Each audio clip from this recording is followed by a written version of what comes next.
Well, let's go to Britain in fascinating times. The Tory leadership has really hotted up, as they say, and it's fair to say it's got a little bit ugly. Let's go to our good man, David Maddox, the political editor of the Express Online. Look, I've got to tell you, viewers, this bloke writes splendidly. You can read him at express.co.uk,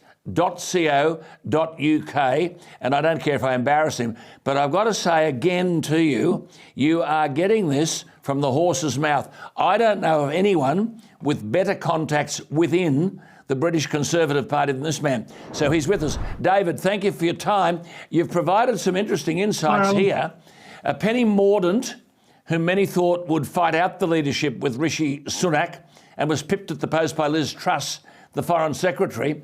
But in what you've described as a major coup, Penny Mordaunt is now backing Liz Truss and in fact introduced her on the hustings in Exeter, describing her as the Hope candidate. And then these other beaten candidates, Suella Braverman, Tom Tugendhat, and the Chancellor, Nadhim Zahawi, are backing Liz Truss. So the question, David, does this suggest that Liz Truss is well on the way to being the Prime Minister?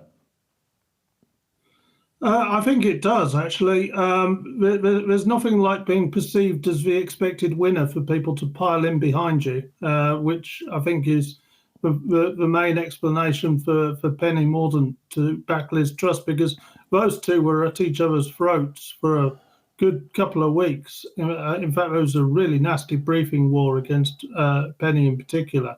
From Liz Truss's camp, allegedly, I should say.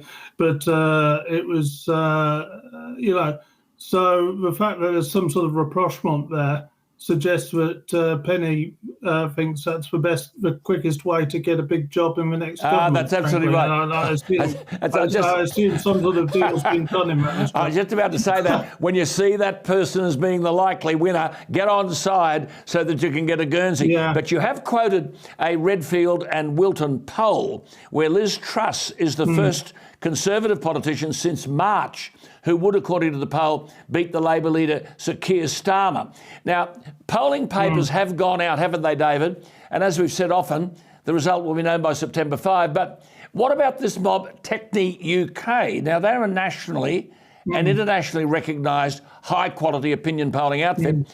Are you saying that a private survey, and by the way, I'm always a bit suspicious of private surveys, are you saying a private survey by this Techni UK reveals Sunak 9 points ahead of Liz Truss on the Brexit issue? So how big is the Brexit issue in determining who will win this contest?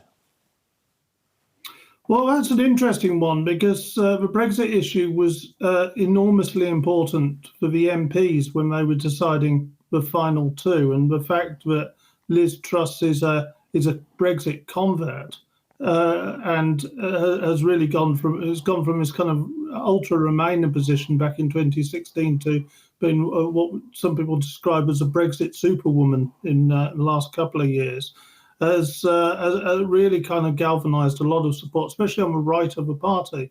And it was just interesting that Rishi, who is now perceived as a kind of Brexit in name only by a lot of his colleagues, but voted to leave the EU and supported that campaign in 2016, is still more trusted amongst members, according to that poll. Now, I should just explain, Techni are actually our the Express's polling partners at the moment.